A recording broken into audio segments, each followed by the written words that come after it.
നമസ്കാരം. മാർക്കറ്റ് മെട്രിക്സിന്റെ പുതിയൊരു എപ്പിസോഡിലേക്ക് സ്വാഗതം.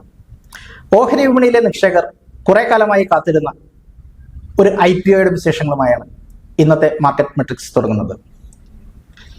നാഷണൽ സ്റ്റോക്ക് എക്സ്ചേഞ്ച് 2016 മുതൽ IPOയ്ക്ക് വേണ്ടിയുള്ള എഴുത്തുകുത്തുകൾ നടത്തുകയാണ്. പല പല കാരണങ്ങൾ കൊണ്ട് സെബിയിൽ നിന്ന് റിജക്ഷൻ വരികയും റെഗുലേറ്ററി കംപ്ലയൻസ് ഇഷ്യൂസും ടോപ്പ് മാനേജ്മെന്റിനുണ്ടായ പ്രശ്നങ്ങളും കൊണ്ടും കോലൊക്കേഷനിലുണ്ടായിരുന്ന റെഗുലേറ്ററി ആസ്പെക്ട്സ് കൊണ്ടും ഈ ഒരു IPO വൈകുകയാണ് ഉണ്ടായത്. ഇപ്പോൾ വീണ്ടും ഈ വിഷയം എടുത്തു വരാൻ കാരണം എന്താണെന്ന് വെച്ച് കഴിഞ്ഞെങ്കിൽ NSEയുടെ ബോർഡ് ഈ IPOയ്ക്ക് തത്വത്തിൽ ഒരു S കൊടുത്തിരിക്കുകയാണ്. ഇനി സെബിയിൽ നിന്നൊരു NOC കിട്ടിക്കഴിഞ്ഞാൽ DRHP ഫയൽ ചെയ്യാൻ NSEക്ക് വലിയ താമസമൊന്നും വേണ്ട. അങ്ങനെ വരുമ്പോൾ നിക്ഷേപകർ ഉറ്റുനോക്കുന്ന ഒരു IPO ആയി മാറും NSEയുടെ IPO.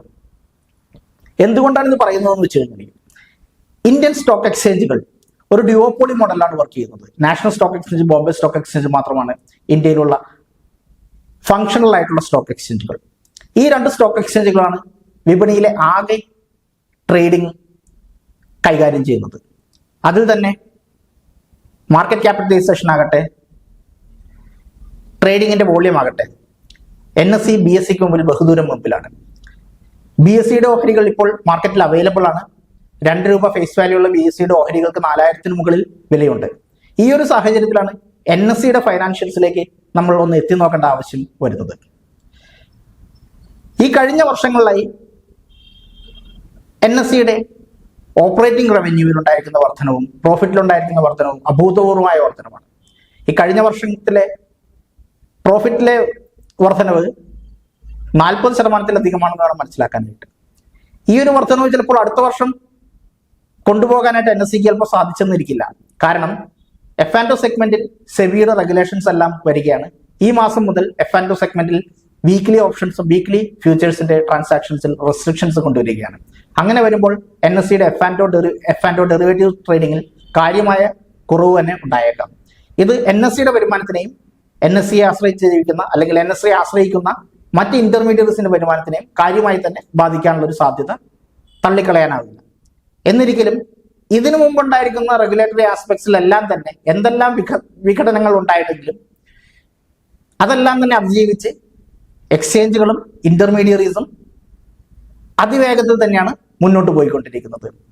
ഈ ഒരു സാഹചര്യത്തിൽ NSEയുടെ IPO നമുക്ക് മുമ്പിൽ വെക്കുന്നത് വലിയ പ്രതീക്ഷകൾ തന്നെയായിരിക്കും. മാർക്കറ്റ് ക്യാപിറ്റലൈസേഷന്റെ കാര്യത്തിലും ട്രേഡിങ്ങിന്റെ കാര്യത്തിലും ഒരുപാട് മുമ്പിൽ നിൽക്കുന്ന NSEയുടെ പ്രത്യേകത എന്താണെന്ന് വെച്ചാൽ BSEയുടെ ട്രേഡിംഗ് വോള്യത്തിന്റെ 100 ഇരട്ടിയോളം തന്നെ NSEയിൽ ട്രേഡിംഗ് വോള്യം ഉണ്ടാകുമെന്നുള്ളതാണ്. അത്ര കണ്ട് വ്യത്യാസമുള്ള 2 പാർട്ടിസിപ്പൻസ് ആണ് ഈ സ്റ്റോക്ക് എക്സ്ചേഞ്ചുകൾ, NSEയും BSEയും.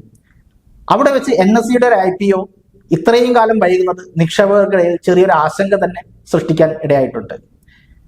അൺലിസ്റ്റഡ് ഷെയർസിന്റെ ഒരു അൺഓർഗനൈസ്ഡ് മാർക്കറ്റിൽ NSEയുടെ ഷെയർസിന് ഇപ്പോൾ താല്പര്യം കൂടി വരികയാണ്. നിക്ഷേപകർ NSEയുടെ ഷെയർസിലേക്ക് ഇൻവെസ്റ്റ് ചെയ്യാനുള്ള കൂടുതൽ തന്ത്രങ്ങളും അതിന്റെ ഷെയർസ് അവൈലബിൾ ആകാനുള്ള മാർഗങ്ങളും നോക്കിക്കൊണ്ട് നടക്കുകയാണ്.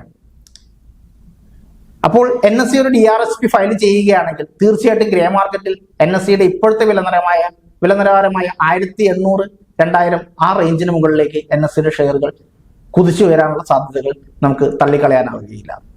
അപ്പോൾ NSEയുടെ IPO അടുത്ത് തന്നെ നമ്മുടെ മുന്നിലേക്ക് അവതരിക്കുമെന്ന പ്രതീക്ഷയോടുകൂടി മാർക്കറ്റ് മെട്രിക്സിന്റെ ഈ ഒരു എപ്പിസോഡ് ഇവിടെ അവസാനിക്കുകയാണ്.